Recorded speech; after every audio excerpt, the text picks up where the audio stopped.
Bienvenue mesdames et messieurs sur votre émission Juste pour comprendre. Aujourd'hui nous allons avoir un format tout à fait particulier parce qu'il va changer des formats que vous avez eu l'habitude de suivre, du moins des 3 premiers numéros qui étaient dédiés au dialogue national et inclusif. Cette fois-ci nous allons avoir un invité avec qui nous allons discuter des questions en rapport avec l'agriculture.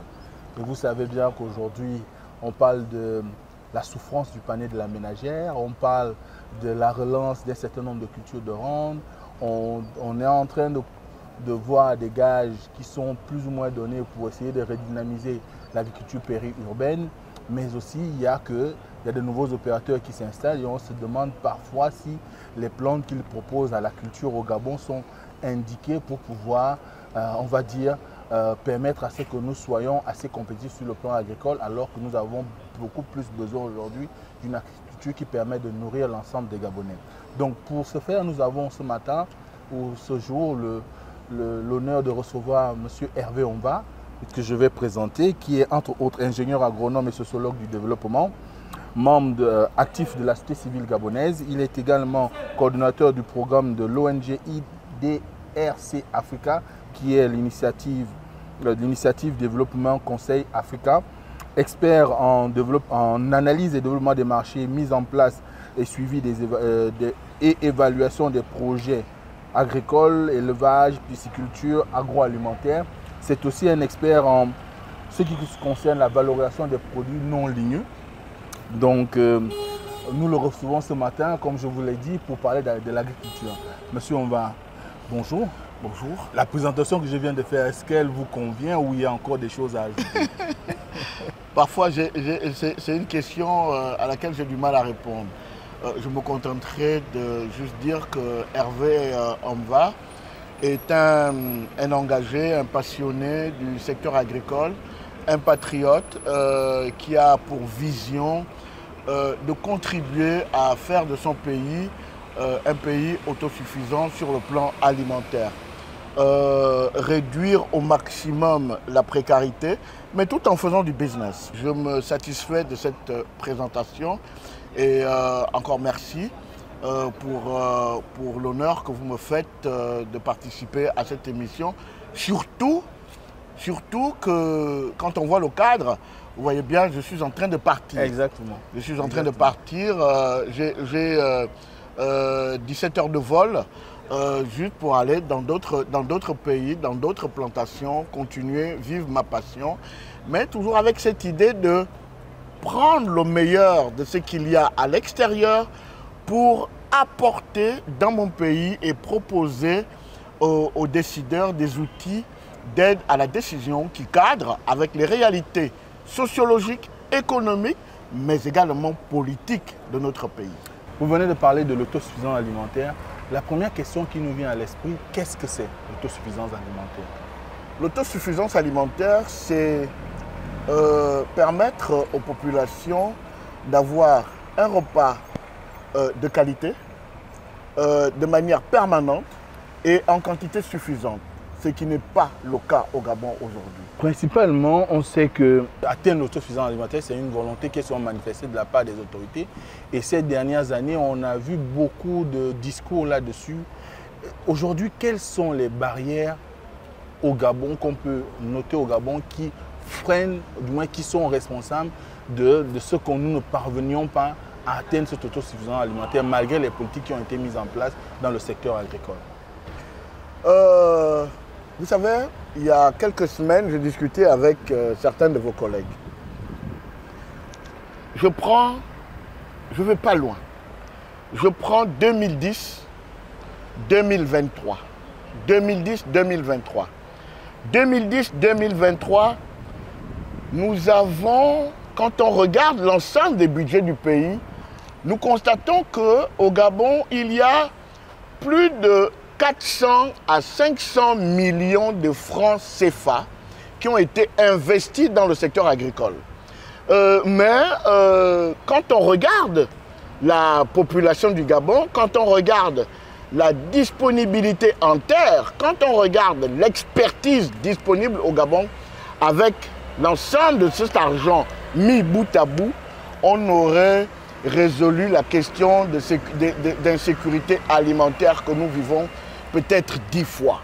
Donc, il y a un problème de gouvernance. La malgouvernance qui entraîne la corruption, qui entraîne la mauvaise gérance des fonds alloués pour certains projets, c'est cette malgouvernance-là, c'est cette corruption-là qui nous ont conduits dans la situation dans laquelle nous sommes aujourd'hui. Mais d'aucuns mettent en avant l'insuffisance des infrastructures agricoles, l'absence de réel financement destiné à aller impacter le quotidien en termes de travail des agriculteurs. Vous n'êtes pas d'accord avec ça? Je ne suis pas d'accord.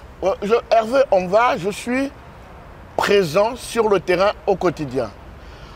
Si à mon niveau, en tant qu'acteur du secteur, j'arrive à former des centaines de jeunes, j'arrive à salarier une trentaine de personnes, mais ce n'est pas l'État qui ne peut pas le faire.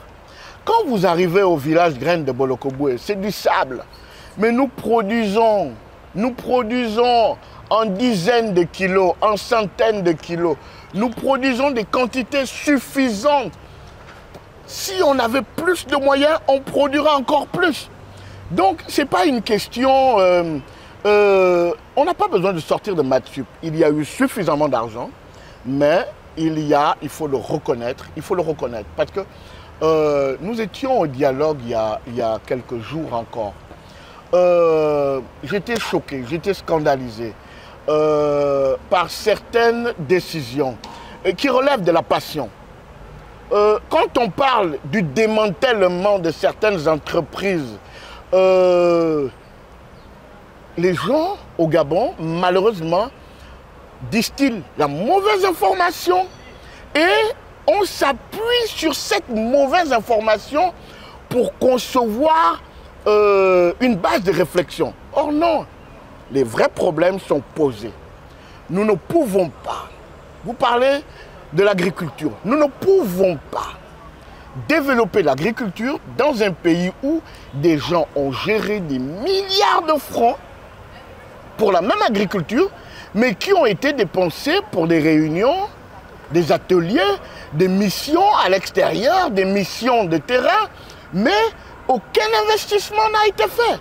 Là, vous voyez que là, il y a problème. Aujourd'hui, que pouvons-nous faire pour permettre à ce qu'on atteigne cet objectif d'autosuffisance alimentaire? Il faut une mise à plat de la politique agricole. Il faut une mise à plat des mêmes personnes. On doit innover. Pour innover, il faut vivre l'agriculture. Comment vous allez, sur la base de quelqu'un qui va monter un simple business plan, copier-coller sur des informations qu'il va prendre sur d'Internet, il va monter un business plan sur le manioc, mais entre-temps, il n'a jamais planté du manioc. Il n'a jamais planté 1 hectare de manioc. Il n'a jamais géré du personnel dans 1 hectare de manioc, mais il va faire une évaluation sur ça. Il ne connaît pas les réalités. Il ne connaît pas les réalités. On prévoit la saison des pluies de telle période à telle période. Mais s'il ne pleut pas, avec les changements climatiques, on fait comment? Il faut amener le système d'irrigation. Mais quel système d'irrigation? Quel type de système d'irrigation il faut amener? Mais le gars qui est dans son bureau, il ne connaît pas ça. Donc, il faut stopper. Il faut stopper. La réponse n'est pas dans les bureaux. La réponse est sur le terrain. Au Gabon, vous avez des gens qui, depuis des années, produisent de la banane. Vous avez des gens qui, depuis des années, produisent le manioc. Et vous les avez dans tous les secteurs. C'est avec ces personnes-là qu'il faut s'entretenir. Vous rencontrez d'énormes difficultés, malgré ce que vous produisez. Quels sont les facteurs bloquants? Quels sont les facteurs bloquants? Quelles sont les opportunités? À partir de là, le gouvernement va présenter sa feuille de route, ses besoins, ses responsabilités, ses besoins à court, moyen et long terme, et les adapter avec le discours, avec les besoins, l'analyse des acteurs. Et là, on va faire une feuille de route générale en nous appuyant d'abord sur ces acteurs-là. Dernièrement, il y a eu un communiqué, le numéro 0057, qui parle du recrutement de 200 nouveaux agents au ministère de l'Agriculture, de la Pêche et tout ce qui tourne autour de l'élevage. Est-ce que vous pensez que c'est la voie indiquée aujourd'hui de recruter pour renforcer le ministère, où il faut beaucoup plus investir pour que les agents de terrain soient plus nombreux? Chaque mois, l'État gabonais paye des centaines d'agronomes, des centaines de fonctionnaires à Libreville, dans le Grand Libreville et dans l'ensemble des 8 provinces. D'accord? Pour quel travail? Zéro. Puisqu'il n'y a rien sur le terrain. Alors, la décision d'embaucher d'ouvrir 200 postes budgétaires au sein du ministère peut être une décision politique. Peut être également une situation d'urgence face à la demande d'emploi. Mais ce n'est pas la véritable piste de solution. Dans la mesure où on embauche qui? Sur quels critères? Des agronomes, des techniciens qui sont sortis de l'école des cadres ruraux depuis des années, mais qui n'ont jamais exercé plus de 6 mois sur le terrain. On embauche qui en fait? D'accord. Ok, il faut qu'on recrute. Il y a quand même de nouveaux profils qui sortent, par exemple, de l'INSAB. Mais quand vous avez des profils qui sortent de l'INSAB, vous regardez, premier stage, Radio Masuku. Ils font du terrain où? À quel moment? Nous recevons chaque année des étudiants qui reviennent de l'INSAB. Les étudiants qui reviennent de l'INSAB. Dans le cadre du village Graine? Dans le cadre du village Graine de Bolokoboué et dans d'autres projets et d'autres partenaires qui sont dans le secteur agricole.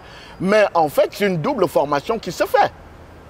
L'INSAB, jusqu'aujourd'hui, à quelque chose près, ne forme que des agronomes fonctionnaires. Et nous avons la preuve. Ils ne cherchent pas à aller sur le terrain, ils cherchent à aller dans les bureaux. Et qu'est-ce qu'ils font dans les bureaux? Très peu sont ceux-là qui travaillent sur le terrain.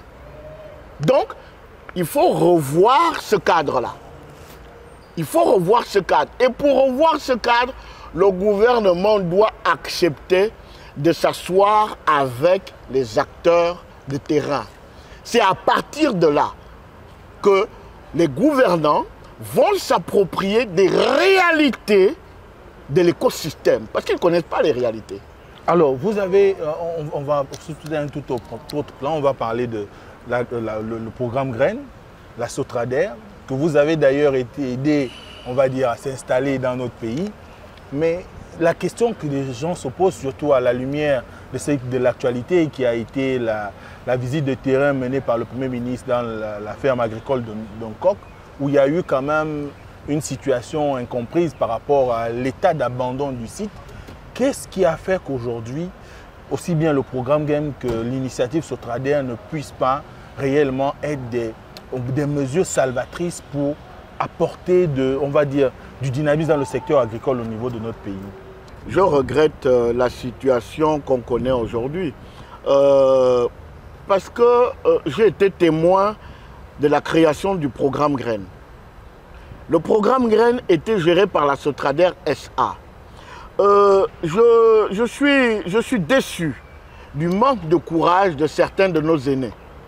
Je me rends compte qu'il est facile aujourd'hui de tout mettre sur le dos de l'investisseur.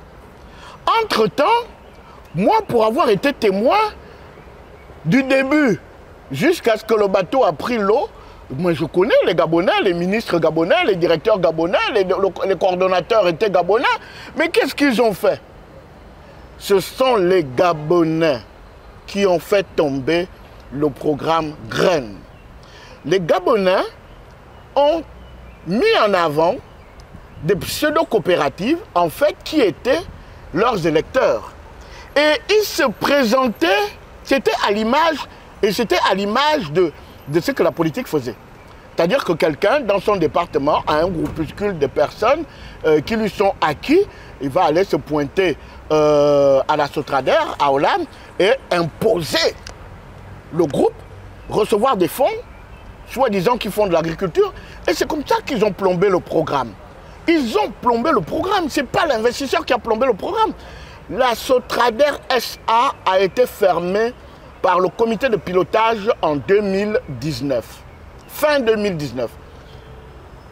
Les personnes qui ont signé la partie gabonaise, ils existent, ils sont tous vivants. Et c'est dommage parce qu'ils n'ont pas de courage. Ils n'aiment pas le Gabon. Dans la mesure où ils mettent encore le président de la République dans l'erreur. Il a d'ailleurs fait le déplacement. Ils mettent le président de la République fait le déplacement sur un site qui n'appartient pas à l'État gabonais. Vous pouvez expliquer amphithéotique parce que... c'est un bail de 46 ans, d'une quarantaine d'années. D'accord. Et donc, c'est une concession privée. C'est une concession privée. Quelle est l'image, malgré tout ce qu'on peut dire, quelle est l'image que le Gabon, parce que ce sont des images, ce sont des vidéos, ce sont des interviews qui passent à l'international. Nous voulons appeler les investisseurs. Mais quelle est l'image qu'on lance aux investisseurs du monde quand on voit des choses comme ça? Donc, c'est maladroit. Il faut que les gens arrêtent de mettre le président de la République en erreur pour revenir dans les mêmes problèmes d'avant. Si le président va sur place, c'est parce qu'il cherche des solutions. Il cherche des solutions pour améliorer les conditions de vie des Gabonais. Monsieur, est-ce que vous vous imaginez, que le président de la République du Gabon, il fait partie aujourd'hui en Afrique, si on regarde, des 20 chefs d'État les plus suivis au monde par rapport à ce qui s'est passé à l'international. Mais le président de la République du Gabon est obligé de descendre sur le terrain pour, dans des épiceries, vérifier lui-même le prix du kilo de poulet pour le bien-être de ces populations. Regardez le nombre de fonctionnaires qu'il paye. La chaîne de commandement. La chaîne de commandement pour qu'il arrive à être obligé d'aller là-bas. Ce problème-là, c'est causé par les mêmes personnes qui sont assis à des postes de responsabilité, de conseillers, de chargés d'études, de directeurs, même de ministres, depuis près de 30 ans. Depuis près de 30 ans. Et si ensemble, nous devons construire le Gabon, ensemble, ensemble, ça ne veut pas dire un cabinet ministériel. Ensemble, ça ne veut pas dire un parti politique. D'ailleurs, il n'y a plus de parti politique. Et je soutiens pleinement la décision de la suspension. De la suspension des partis politiques. De la vie politique. De la vie politique. Parce que il ne faut pas se leurrer la face. Il n'y a jamais eu de démocratie au Gabon. C'est une histoire de copains-coquins qui se partagent des postes depuis 1990 jusqu'à nos jours. Alors, il y a que l'État aussi a engagé un autre projet, c'est celui de transformer un certain nombre de régions de notre pays en zones agricoles prioritaires, donc ce qu'on appelle les ZAP. Est-ce que vous pensez que c'est une voie vers laquelle nous pouvons au moins voir le bout du tunnel en ce qui concerne l'autosuffisance alimentaire, sachant que souvent lorsqu'on parle de zones agricoles prioritaires qui sont entre autres des zones économiques spéciales, on a souvent le regard fixé vers l'exportation. Non, c'est-à-dire que là encore, vous allez comprendre pourquoi je dis qu'il est important de mettre un carton rouge à ceux-là qui ont dirigé l'agriculture ces 15 dernières années. On parle des ZAP. Les ZAP ont été lancés par le ministre Biendi Maganga Moussavou. Effectivement. Dans les ZAP, il y avait du bois d'œuvre. Le bois d'œuvre devait servir à l'aménagement des sites, à la construction des bases vie, mais à financer également un certain nombre d'infrastructures avant d'installer les Gabonais. Comment se fait-il que aucune parcelle n'est livrée, mais tout le bois d'œuvre est déjà sorti? Comment? Où est passé cet argent? Est-ce que vous voyez? là encore, on n'avait pas besoin de sortir un fonds spécial pour investir sur l'aménagement des arbres. Le bois est vendu, le bois d'œuvre est vendu aux forestiers. Les forestiers, en contrepartie, aménagent les routes, permettent d'avoir du bois pour la construction des bases vie. Donc, les JAP devaient permettre de produire de la laitue à la banane. Mais le surplus, on vend à l'extérieur. Nous devons, quand je parle du Gabon pays agricole, ce n'est pas seulement nous nourrir, nous. Le Gabon pays agricole, c'est nous nourrir et vendre le surplus à l'extérieur, sachant que notre pays produit de la qualité. Alors, pour embrayer et continuer dans notre lancée, il y a depuis un certain moment l'idée de relance des cultures de rente, notamment le café et le cacao. D'ailleurs, la Kestab a organisé dernièrement un atelier national sur le sujet. Qu'est-ce qui peut aujourd'hui être mis en avant pour véritablement travailler de manière durable, du moins à faire en sorte que cette agriculture soit pérenne et qu'elle soit réellement rentable, aussi bien pour l'État, mais aussi et surtout pour les planteurs ou encore les artisans agricoles? Je suis du Wellington. Dans le Wellington, moi je suis né au village Borontem. J'ai grandi au village Borontem, j'ai appris jusqu'en classe de CM2. Et après, j'ai continué sur Libreville. 80% des jeunes de ma génération, c'est comme ça qu'ils ont vécu. Mes grands-parents étaient des producteurs de cacao. Donc, les grands-parents avaient suffisamment de moyens, grâce au cacao, pour élever leurs enfants, leurs petits-enfants, leurs enfants, leurs petits-enfants, et ne les envoyaient en ville que pour aller au collège et à l'université. Et vous allez constater que ces enfants-là, cette génération, a une autre conception de la vie par rapport à nos enfants qui naissent à Libreville, qui grandissent ici et qui font tout à Libreville. La relance de la culture de café, cacao, des cultures de rente, tout comme l'EVA, parce qu'on ne découvre pas, l'EVA aujourd'hui. Ouais. Mon grand-père, dans les années 70, mon grand-père plantait déjà l'EVA. Donc les cultures de rente, on ne les découvre pas aujourd'hui.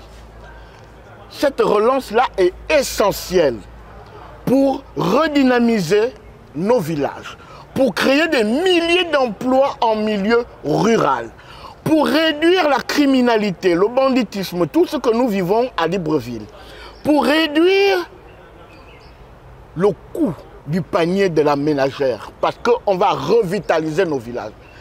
Vous parliez de l'atelier que la Kestab a organisé. Je me permets, et je vous prie de ne pas me sanctionner, de ne pas censurer cette partie, mais que la Kestab fasse le point sur les 4 milliards qu'ils ont reçus de la BAD, notamment dans la relance de la filière café, cacao. Qu'ils fassent le point, qu'on arrête de nous distraire, Le kilo de cacao aujourd'hui, de fèves de cacao aujourd'hui est entre 7 000 et 8 000. On regarde la bourse. Imaginez-vous, même si nous ne produisons pas beaucoup, mais nous produisons un cacao de qualité. Nous avons des pieds de cacaoyers. Vous les avez dans votre village. Des pieds de cacaoyers qui ont 50 ans, qui ont 60 ans, qui ont même 80 ans, qui continuent à donner dans l'herbe et qui n'ont aucun entretien phytosanitaire. Donc c'est ce qu'on appelle du bio à 100%. Même si nous n'avons que 50 tonnes, mais les 50 tonnes de ce cacao-là, face à un cacao ivoirien, ou même de Sao Tomé à côté, vaut de l'or. Donc, ce sont des choses, là encore, on revient à ce que j'ai dit au départ, la malgouvernance. Les gens pensent bluffer les gens au quotidien, mais tout le monde, on ne bluffe pas tout le monde. Regardez un peu, on ne se rend pas compte. Le bureau national de la BAD, le bureau qui gère la partie agricole, était basé au Gabon. Mais maintenant, la responsable, qui est une Gabonaise, est maintenant installée à Brazzaville. Et quand on va à la BAD pour les rencontrer, on nous dit non, elle viendra en mission au Gabon, telle période. Ah mais pourquoi il n'est plus ici? Parce qu'il était encore installé ici il y a quelques mois. Non, l'économie à Brazzaville est beaucoup plus dynamique qu'au Gabon. C'est aberrant.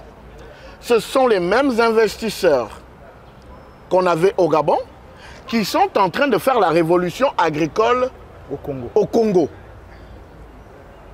Donc, ce n'est pas une question d'investisseurs. Pourquoi on va coller des noms sur des gens qui viennent nous apporter leur expertise, leur aide, même s'ils utilisent notre argent, mais s'ils utilisent mieux notre argent que nous, mais ils s'accommodent à l'environnement dans lequel ils sont là. Pourquoi? Quand vous prenez de 2000, ces 20 dernières années, prenez sur la tranche de 20 ans, citez-moi sur les doigts des deux mains le nombre d'investisseurs différents qui se sont installés au Gabon. Quels sont les investisseurs qui se sont installés au Gabon? Vous allez voir qu'il n'y a personne, il n'y a pas grand monde. Ce sont les mêmes qui ont ouvert un corridor et qui ont fait venir des gens.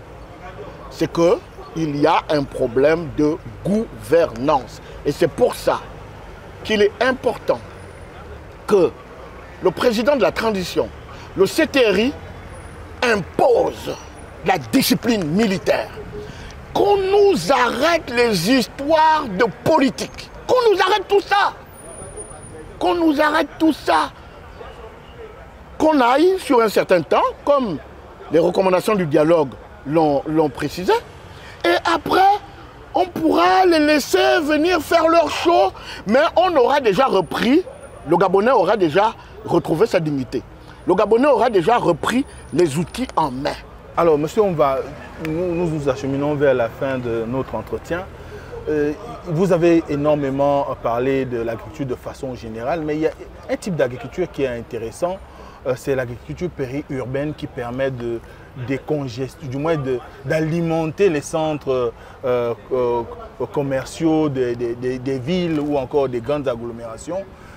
Au niveau du Gabon, on a comme l'impression que leur promotion semble bloquée ou ça n'existe plus.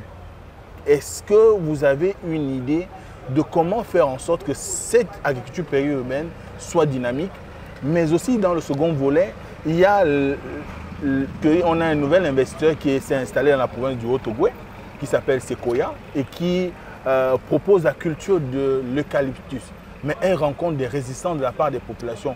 Vous pourrez nous dire pourquoi, et je sais que vous avez fait un texte là-dessus pour dénoncer la mise en œuvre de cette production. L'agriculture périurbaine au Gabon, ce n'est pas un terme nouveau.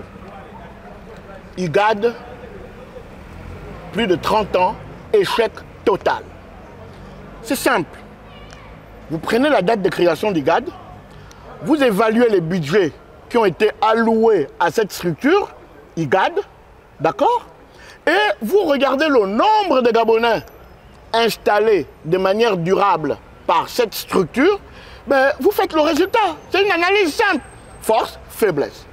Mais quand on continue, malgré ces faiblesses-là, malgré ces ratés, à mettre en avant cette même structure qui est dirigée par les mêmes personnes, qui se relayent depuis pratiquement, qui sont dans la boîte depuis pratiquement 30 ans, mais vous pensez qu'on va innover quoi?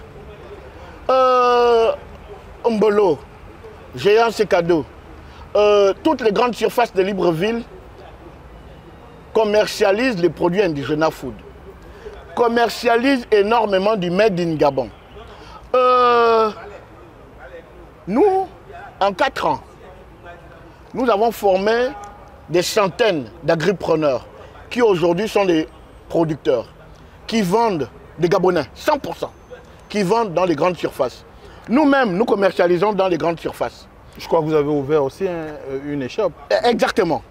Et nous avons ceux-là qui ne peuvent pas, qui sont en mobilité réduite, qui ne peuvent pas planter, mais qui viennent acheter chez nous et qui revendent. Donc, l'agriculture périurbaine peut se faire. elle doit se faire. Elle va créer des emplois à très court terme. Et c'est pour ça que nous nous battons pour améliorer les structures du village Graine de Bolokoboué. C'est pour ça que nous invitons le gouvernement à soutenir cette initiative parce qu'elle porte des fruits. Il faut que l'on arrête de bluffer les Gabonais. Quelqu'un qui a occupé le même poste pendant 10 ans ne peut plus innover. C'est tout.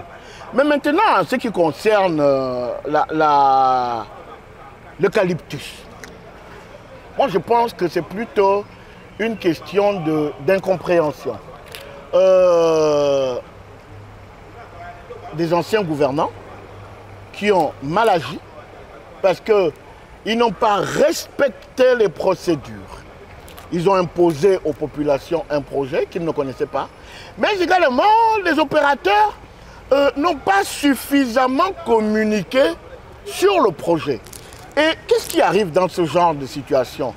On cherche, il y a des gens qui ne veulent pas également que... c'est clair, il y a des gens, il y a des lobbies qui ne veulent pas que d'autres investisseurs s'installent au Gabon. Il y a des lobbies. Il y a des lobbies qui sont là et qui ne veulent pas que... Est-ce que la plante en elle-même, l'eucalyptus par exemple, est nocive pour l'environnement? Mais si c'était nocif pour l'environnement, on n'aurait pas les centaines de pays du monde qui produisent, qui bâtissent une partie de leur économie sur l'eucalyptus. Quels peuvent en être des avantages alors pour le Gabon? Les avantages pour le Gabon, c'est la création d'emplois au niveau de la plantation, la création d'emplois au niveau de la chaîne de transformation qui va se dérouler dans le Haut-Togo, aussi bien en matière de bois d'œuvre, en matière de plaquage, en matière de pharmacologie, mais également sur le plan, le projet va permettre de relancer un programme piscicole et aquacole dans le Haut-Togo. Le programme va permettre de lancer un programme d'élevage bovine, mais également la mise en place d'un réseau par les coopératives des villages impactés de 7000 hectares de plantations. Maïs, igname, manioc, soja, mais également le projet s'engage à diriger un programme de recherche en partenariat avec des structures privées, mais également les instituts de recherche gabonaises tels que l'Institut de recherche en agronomie forestière, l'IRAF, sur la production du blé. La production du blé. Je pense qu'il faut qu'on sorte des carcans, des idées préconçues. Où quelqu'un va vous dire, ah ben écoutez, monsieur, vous êtes du Wellington, nous on ne veut pas que l'eucalyptus soit planté dans notre village, allez le planter dans votre village. Mais ce monsieur est fonctionnaire. Le salaire qui lui permet de percevoir son argent, c'est un salaire qui sort des impôts qui sont prélevés, des taxes qui sont prélevées sur l'exploitation forestière qui se déroule peut-être dans le Wellington, dans la Nyanga, dans l'Angounier. Donc il faut qu'on évolue. Le Gabon n'est pas un pays dans une cloche où des gens vont se lever le matin pour dire « Moi, compte tenu de mes relations avec le président de la République, je vais lui demander de stopper ça. » Non. Qu'est-ce que ça rapporte au pays? Le pays, sur le plan écologique, a des outils nécessaires. Ce n'est pas moi qui vais vous l'apprendre. Il y a toute une chaîne de processus de certification. Il faut qu'on arrête de faire le lobby des ONG, des sociétés qui vont nous parler de préservation de l'environnement, mais entre-temps qui sont en train de développer leur pays. Et qui tirent, et qui après vont venir pour dire, ah ben oui, il y a un processus de certification. On nous parlait du palmier à huile. Et pourtant, au palmier à huile aujourd'hui, nous avons la RSPO. Mais ce sont les mêmes pays qui disaient, il ne faut pas planter le palmier à huile parce que ça va détruire vos forêts, qui ont mis en place la RSPO et qui aujourd'hui impose cette certification, cette norme-là aux entreprises et l'argent rentre dans ces mêmes pays. Et nous, on est là, que dalle, il faut qu'on évolue. Alors, nous sommes arrivés au terme de notre émission, du moins de notre entretien. Est-ce que vous avez quelque chose qu'on n'a pas abordé dans le cadre de cet entretien et qui vous tient à cœur, que vous aimeriez partager aux Gabonais? La première chose, c'est je m'adresserai aux Gabonais. Je ne dirais pas que les Gabonais sont paresseux, mais je demanderai aux Gabonais de sortir de leur micro-zone de confort. Vous pouvez être diplômé, vous pouvez avoir un master, un doctorat. Ça ne vous empêche pas de chercher un autre métier que celui dans lequel vous avez été formé. Quand vous arrivez au marché de Yaoundé, quand vous arrivez au marché de Dakar, quand vous arrivez dans ces pays où nous allons faire des études, nos frères et sœurs vont faire des études, mais vous allez vous rendre compte que il y a... Moi, j'ai un ami au marché de Douala qui vend de la pâte d'arachide. Il est docteur en médecine. Il sort de Montpellier, de l'école de médecine de Montpellier, de Montpellier en France. Mais sa mère a financé ses études grâce à l'arachide et quand il est venu, il a regardé ce qu'il pouvait gagner en tant que docteur et il a fait un business plan. Aujourd'hui, il devient l'un des grands producteurs de pâte d'arachide au Cameroun, qui d'ailleurs est vendu sur le marché gabonais. Nous devons sortir de cette micro-zone de confort dans laquelle certains les politiques nous ont enfermés. Ce sont les politiques. Et c'est pour ça que je supplie le bon Dieu de rentrer dans les cœurs du CTRI et du chef de l'État pour que la suspension des partis politiques ne soit pas négociable. Au moins pour 3 ans. Au moins. Parce qu'ils ont fait trop de mal au Gabon, quel que soit le côté. Donc, j'invite les Gabonais à regarder autre chose que la politique. J'invite les Gabonais à regarder le travail de la terre, le travail de la terre. J'invite nos frères de la diaspora, une certaine diaspora, à arrêter de salir les autres et de se mettre tous ensemble pour construire le Gabon. J'invite mon cher cadet, ministre de l'économie, Mey Moïsi, à faire du secteur agricole sa priorité. Aucune économie, il ne pourra bâtir aucune économie si nous dépendons des importations. Et je remercie le président de la transition pour son cœur. Je remercie l'ensemble des membres du CTRI pour le travail qu'ils sont en train de faire. Nous avons faim, le Gabonais, nous avons faim en tout. Et qu'ils ne regardent pas les injures, les attaques, mais qu'ils conduisent leur barque telle que Dieu les a orientés. Et je vous remercie. Je vous remercie. Merci encore, monsieur Hervé Onva, d'avoir accepté de discuter avec nous ce jour pour l'émission Juste pour comprendre, produite par la radio Urban FM. C'est l'occasion pour moi de remercier Fallon qui m'accompagne pour la réalisation de ces différents numéros que vous avez la possibilité de suivre sur l'ensemble de nos réseaux sociaux. Je vous remercie. À la prochaine.